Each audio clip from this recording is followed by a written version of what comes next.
Hey guys, this is Candle, and it's time for a new gaming pickups video. I've got a decent stack of games here. It's not quite as much as if I'd maybe waited a couple days, but Amazon currently says that Silent Hill F won't be delivered until the 1st, despite charging me for it, and despite it saying it's shipped. So I don't know what's going on there. Hopefully it'll get updated. I'm fine with it being a few days late, but I don't think it's going to be here tomorrow on release day.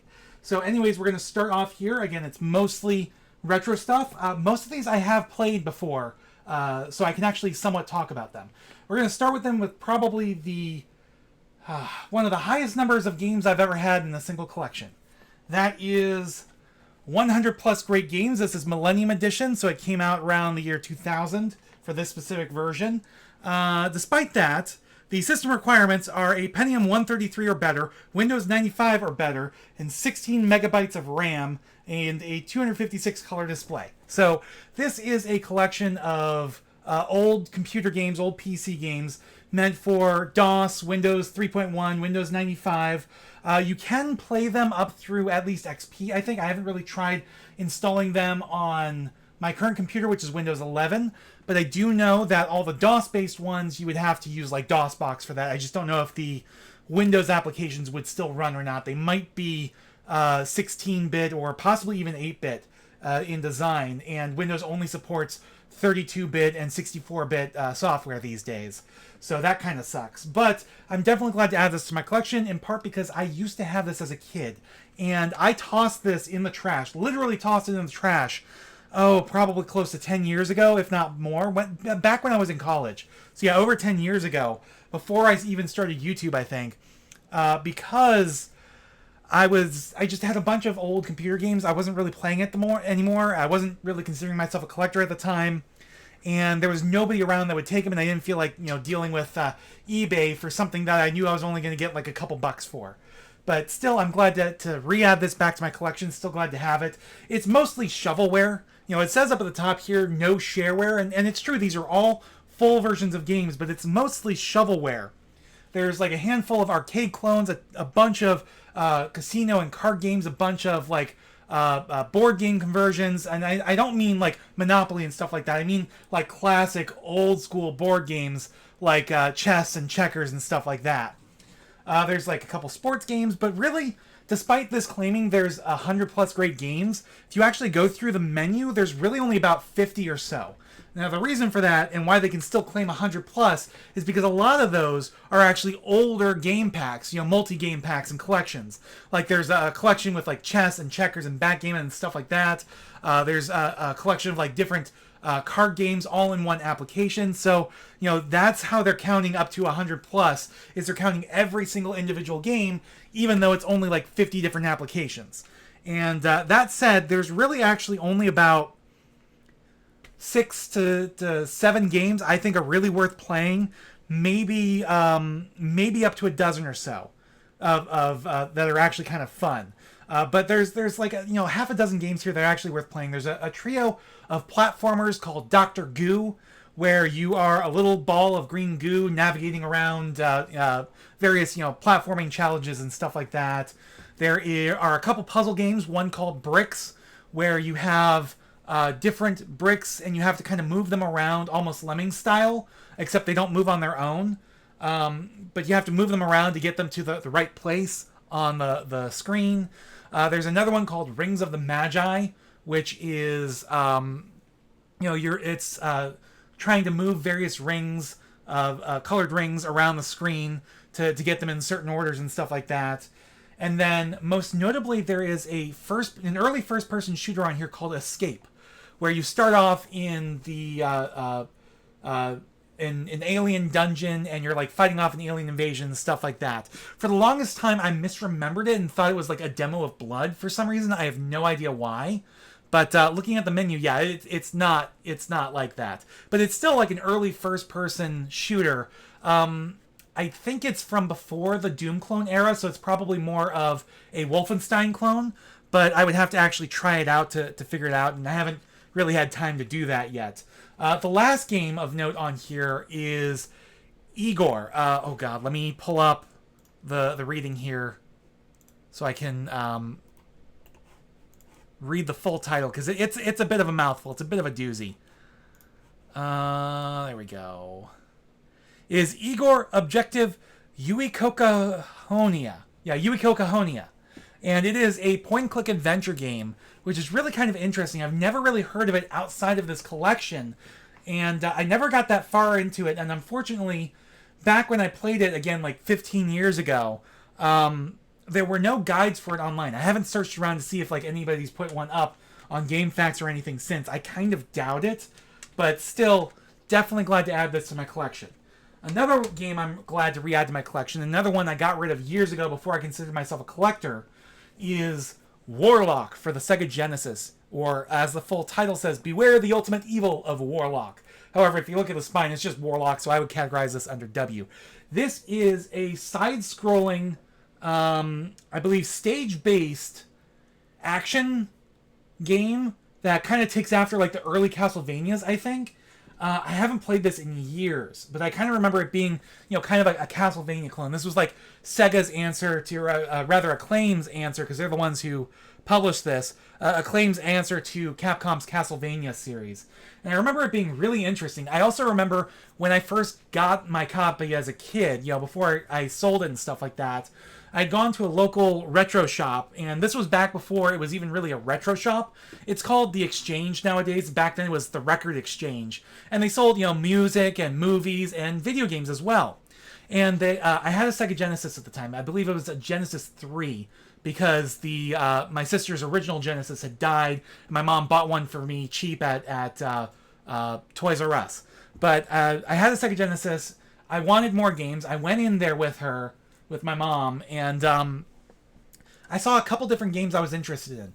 One of them was Dr. Robotnik's Mean Bean Machine, which I recognized. Oh, Dr. Robotnik, he's the bad guy from Sonic. I had Sonic 1 and 2 at the time. And so I kind of wanted that one, but then I saw this game, and I just fell in love with the dark atmosphere of the artwork and the pictures on the back and stuff like that.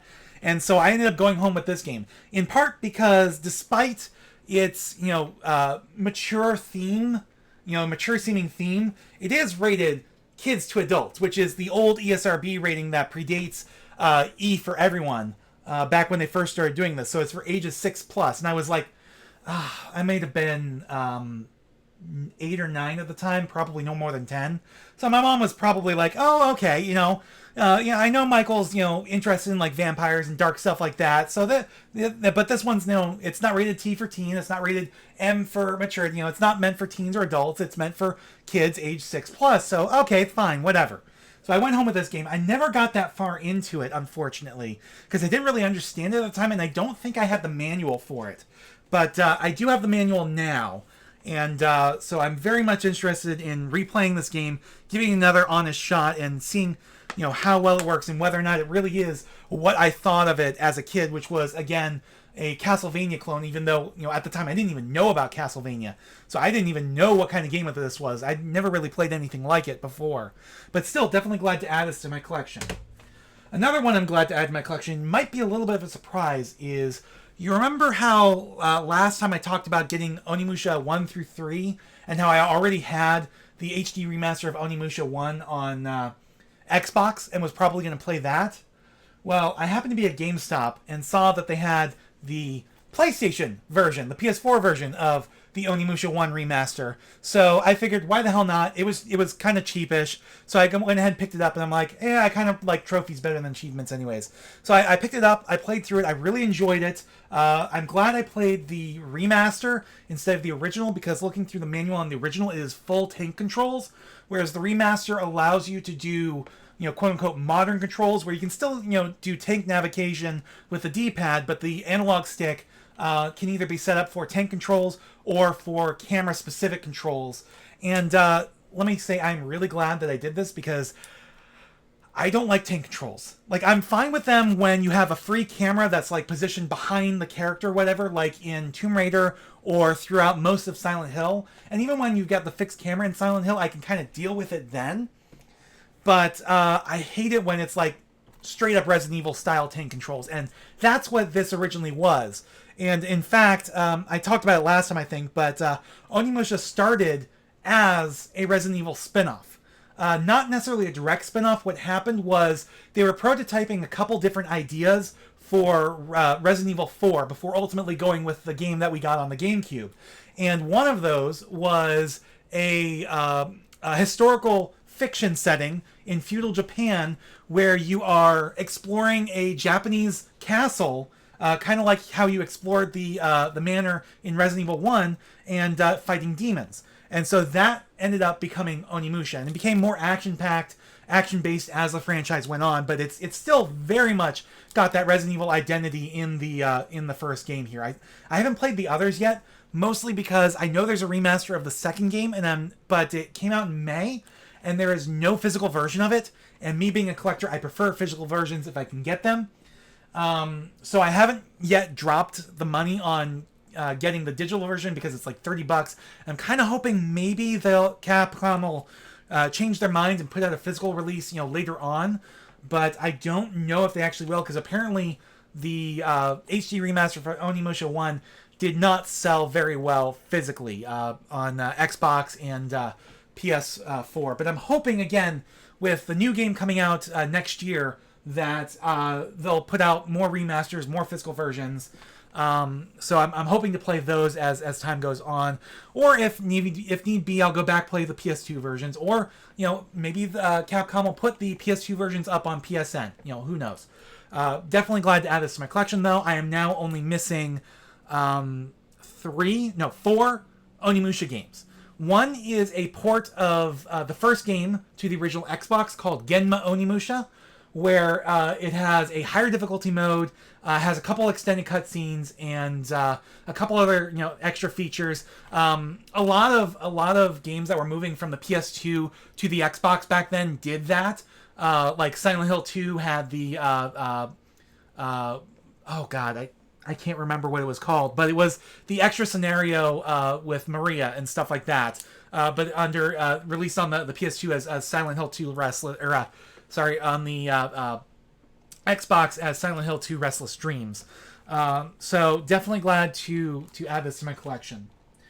Another one I picked up, which I almost didn't, and the only reason I did is because it was like dirt cheap. We're talking like $2 or $3. Is a physical copy of the Xbox One version of PlayerUnknown's Battlegrounds. I don't really care for PUBG. I don't get much into those games. I have tried it.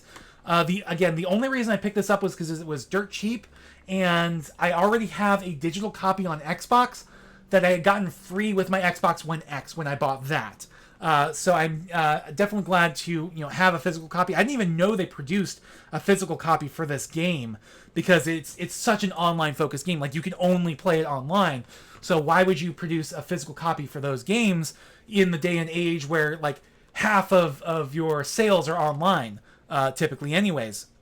But still, glad to add this to my collection. So yeah, it says Xbox One console launch exclusive. So I don't know if exactly what that means. If this was the first time it was on consoles, was on the Xbox, and it took a while before going elsewhere. I think that's probably what it means. But still, definitely glad to add this to my collection. Always glad to have Xbox games in my collection because those are becoming more and more of a rarity as Microsoft shifts further and further to digital only. Like, to the point where I am seriously worried that the next Xbox will not have a disc drive and won't even have the possibility of adding one on, like the PS5 digital, the current PS5 digital version and the PS5 Pro do. But then again, given how they do dual entitlement across Xbox and PC, as long as you have a decent gaming PC, there really is no need to own an Xbox anymore unless you're a collector or you're a content creator and stuff like that. So anyways, still glad to add this to my collection. Another one I picked up is a former Xbox game that is currently still sealed because I haven't played this specific version yet. But it is Gears of War Reloaded on the PS5. I got the PS5 version because I wanted a physical version, and again, there is no physical version on Xbox, and because I'm a huge Gears fan, so I wanted the physical version. And they didn't put one out on the Xbox, but they did put one on PS5. And the campaign is on the disc here. You still have to download data to play it, I think, and at least you have to download data to play online, but that makes sense because you're going to be online anyways. but it's the campaign itself can be played offline using just the disc, which is really good. I played through this on Xbox through Game Pass, and then right as I was finishing up, I saw a notification in my Xbox inbox, and realized that Microsoft also gave me a download code for a free copy of it because I had a digital copy of Gears of War Ultimate Edition on the Xbox One, which is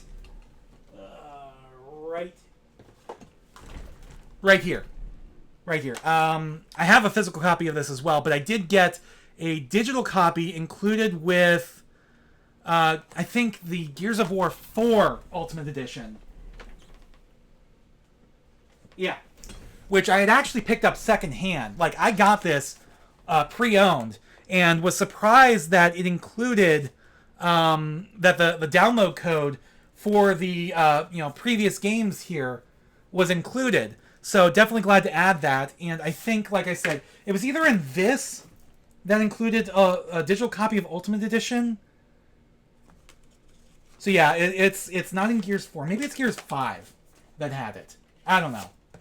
That's going to drive me crazy unless I look, though. So hold on one second. Gears 5. So again, physical copy. Gears 5, Terminator bonus character, 14-day Game Pass promo. I don't know. I don't know where or how I got the digital version of Gears of War Ultimate then. I don't know. But either way, Xbox gave me a free digital copy of Gears of War Reloaded on Xbox because I had a previous entitlement from Gears of War Ultimate Edition, because these are, believe it or not, despite the different subtitles, Reloaded versus Ultimate Edition, these are the exact same game. Like, literally, the only difference is that this is 4K, native 4K, and this might have gotten an update for Xbox One X. I don't remember. But other than that, they're basically the exact same. And of course, the PS5 version also includes trigger effect support. For the haptic triggers, or whatever they're called. I don't remember what they're called, but the squeezable triggers in the DualSense that change tension based on different things. So I am excited to eventually play through this version to see how that changes the feel of the game. But other than that, like I said, it's the exact same game. So definitely glad to add that to my collection, though. Next up, I picked up Smash Brothers for 3DS.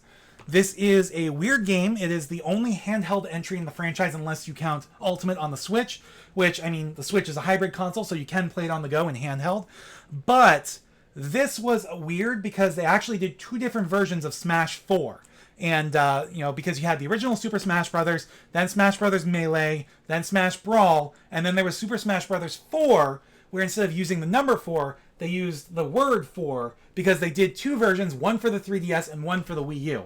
I already have the Wii U version. I was missing the 3DS version, so I'm definitely glad to have this. And now I think the only Smash Brothers games I'm missing are the original and Melee still, because I'm pretty sure I have Brawl. Smash. Oh, Smash. Yep, I do have Brawl. Okay, so those are the only ones I'm missing. I'm not a huge Smash fan. I mostly just picked this up because it was like less than $10 and I wanted to complete the set. So definitely glad to add this, for that fact. I might play it at some point. This one's a little bit different too because, again, it's handheld. It has the 3D effects because it's a 3DS game, and the art style is a little bit different as well. You can kind of see it in the screenshots on the back here, where everything's a little bit more cartoony and stylized, and you've got like these thicker black outlines around everything. So definitely interested in trying this at some point, even though I'm not a huge Smash fan. Next up is a shovelware title, I will fully admit. It was like $3 at GameStop. The only reason I picked it up is because it's the kind of shovelware title that I can actually find myself playing endlessly. And it is Dream Pinball 3D. This is a collection of 6 different pinball tables with various different themes. There's no IPs involved that I can tell. The last one might have an IP, I'm not entirely sure, because it includes artwork with like live models and stuff like that.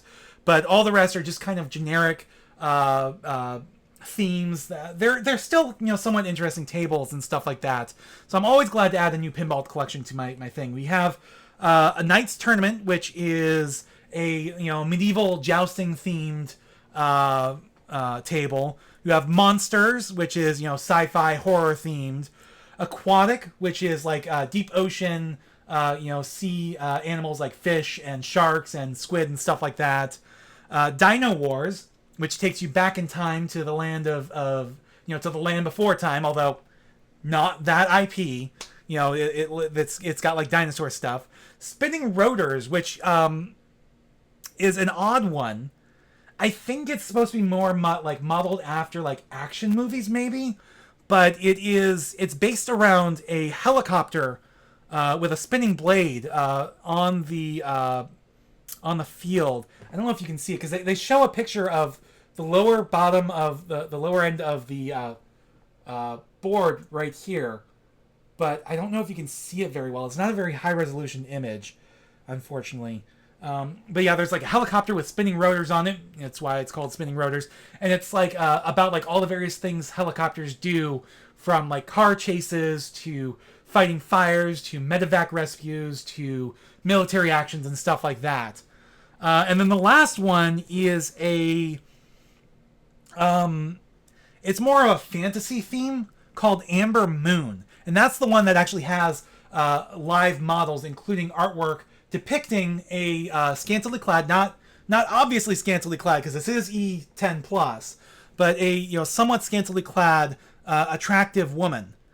And I just noticed something on the back here that I find kind of funny in today's parlance. It says HDR technology for brilliant lighting effects.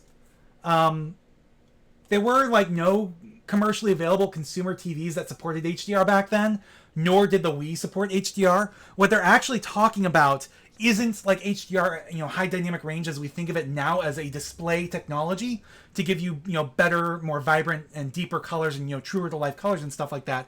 It's similar, and it's kind of what that spun out of, but it still means high dynamic range, and it was a technology for capturing images. It was photo technology.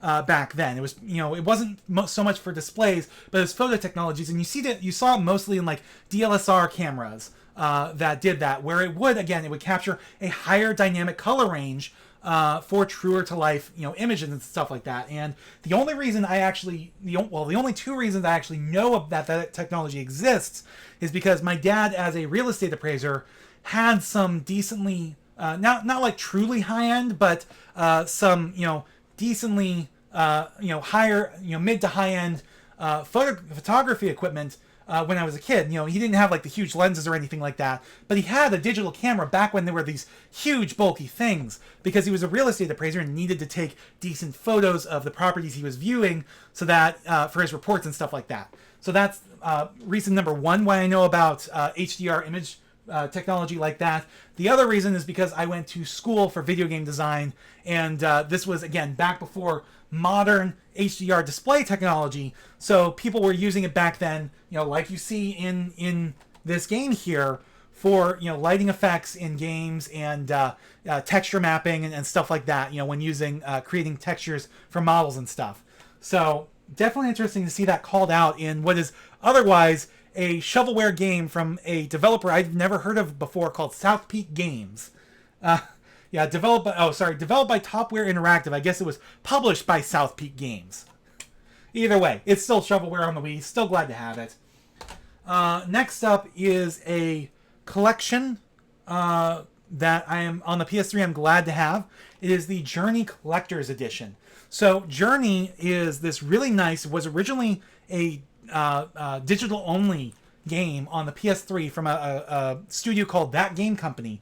It was their third game on the PS3. The first two were Flow and Flower. All three are included in this collector's edition for Journey on the same disc. And they were these really beautiful, interesting gaming experiences, where Flow is you are using the 6-axis motion controls to manipulate a microscopic organism and delve into deeper and deeper areas and kind of feed it and stuff like that.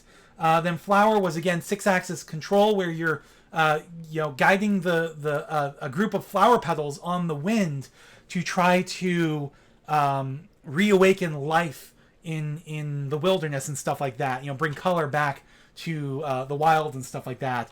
And then Journey was the most interesting, most in-depth of all, where there was again some 6-axis control, but it was more traditional controls, where you are, this little red robe figure here on a literal journey to a mountain. And each of these games isn't very long. I think Journey is only like 3 hours long, but it was a very heartwarming experience, and especially considering there was subtle multiplayer features back in the day where you could occasionally stumble across and journey with another robed figure that would actually be another player off in their own instance of the game, and you could kind of work together and stuff like that. But there was like no direct communication.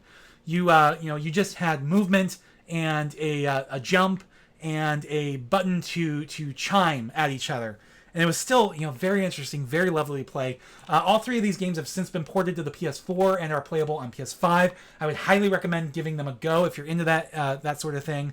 Also included in this collection, and I haven't tried these yet myself, but apparently are 3 never-before-released mini-games from that game company, and there are little screenshots of them on the back here. So I need to pop this in my PS3 and figure out what these are and see what's going on with those. But definitely glad to have this in my collection. Another game I'm glad to have in my collection, and another game I need one more of currently to complete the set, is Okami HD. This is a beautiful, beautiful game. It is a kind of a Zelda-like in terms of structure, like 3D Zelda, where you play as this little good girl here, Amaterasu, the sun goddess, and you are taking part in literally a Japanese myth, a Japanese folktale, in this beautiful, wonderfully cel-shaded world designed to look after classic Japanese watercolor paintings. And in fact, they include painting as part of the gameplay, where a lot of your attacks, you have your basic attacks and stuff like that, but a lot of your special attacks are pulled off by calling up a screen and using the analog stick to draw on the screen, to paint an icon on the screen of what attack you want to do. This game originally came out on the PS2. It's very beautiful, very lovely. I've never actually fully played it myself, but it originally came out on the PS2 and eventually got ported to the Wii for the obvious motion aspect of being able to point at the screen and draw your attacks on the screen like that. And then it got an HD remaster. I believe, again, the original PS2 version got an HD remaster on the Xbox One and PS4. And definitely glad to add the PS4 version to my collection. If I do actually play through this game all the way, it will probably be this version, especially because I know they're working on a sequel, Okami 2, which is actually the third Okami game. So I'm missing the Xbox version of this, I'm pretty sure. Yeah, I'm not seeing it. So I'm missing the Xbox version of this. And then, like I said, Okami 2 is actually the third game, because this did get a sequel on the DS called Okami Den. And I don't know if it's a direct sequel or what. I think you're playing as one of Amaterasu's cubs. But I'm not entirely sure. I don't know too much about it, because I wasn't that aware of Okami when it came out. I know that it exists, and I don't know if it's going to be considered canon or whatever when Okami 2 comes out, because I think Okami 2 has you playing as Amaterasu again. I'm not entirely sure, but I would definitely recommend picking this up. I do want to play through this game. It's a bit of a longer game, from what I understand. I have watched a Let's Play of it and back in the day, but I'm definitely glad to have this in my collection. Definitely interested in playing it again. Another game that had just come out and was another remake / remaster is Metal Gear Solid Delta Snake Eater. This is a 1-to-1 remake of the original Metal Gear Solid 3 for the PS2, which later got ported to the Xbox as, I think, Metal Gear Solid 3 Subsistence. I could be wrong. That might have been the subtitle for the Metal Gear Solid 2 Xbox port. I don't remember, because I don't have those versions of the games. Anyways, definitely glad to have this. This is a from the ground up remake It is a one-to-one remake though as well, so it's not like Final Fantasy VII remake where they completely go off the rails with the story, or it's not like the more recent Resident Evil remakes where they update the gameplay.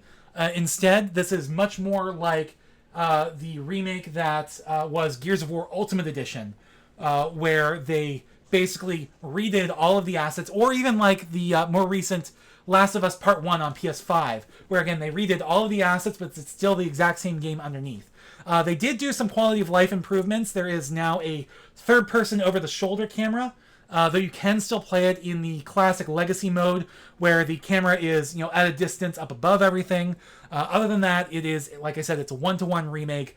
They completely remade everything visually from the ground up, reused the same, motion capture, same motion capture performances, same audio, same everything. I think they did redo the music though, and I know they re-recorded the title theme for the intro, although you can play the original if you start the game in the legacy mode instead of the new style. Again, it's not a very long game by today's standards. It took me about 11 hours to get through. If you know what you're doing, you can get through it in less than 6. If you have no idea what you're doing, it might take you more than 15. But it wasn't too difficult. Still really enjoyed it. I'm hoping they do more Metal Gear Solid remakes in the future. It's kind of weird seeing Metal Gear Solid projects come out without Hideo Kojima involved, because he and Konami had a falling out during the final days of MGS5's production. But I am hoping that they'll do more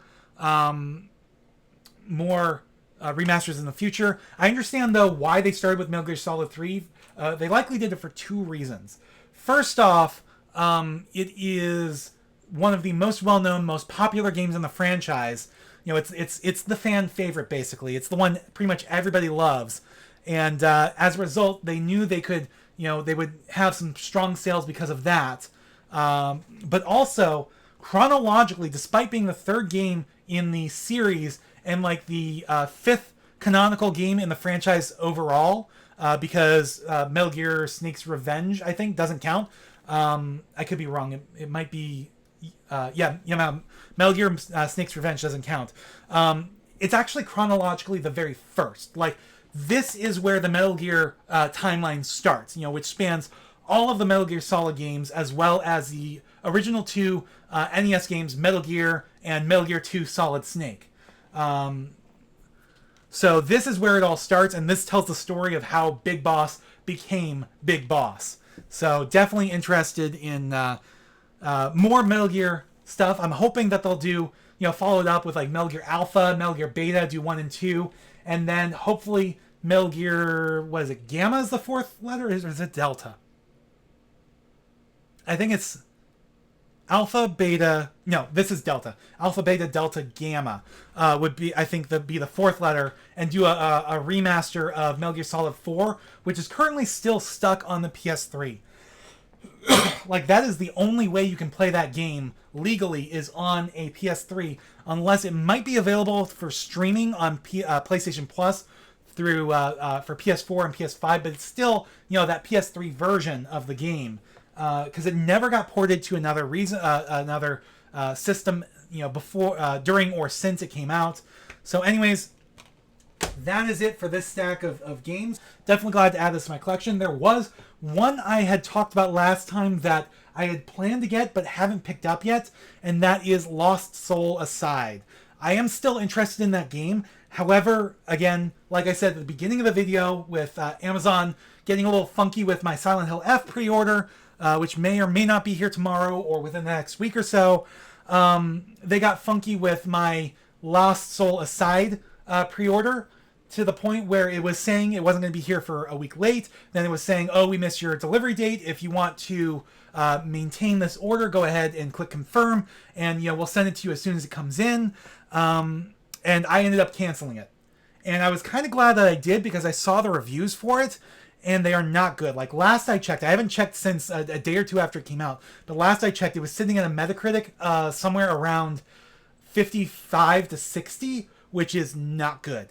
However, I know this is the kind of game I would be interested in, and it's good to play bad games sometimes, because You know, sometimes you will find hidden gems. Like, I personally really enjoyed Forspoken when that came out, but that got panned by almost everybody who wasn't, you know, a hardcore Square Enix fan, honestly. But I really enjoyed that game. And it came out to mediocre reviews at best. I think it was like 70 something, you know, 70 or so. And I really enjoyed that. And seeing this game before, and the kind of vibe it was going for of being, you know, heavily visually inspired by the you know, the lost project that was Final Fantasy Versus 13, you know, Final Fantasy 15 before it became 15.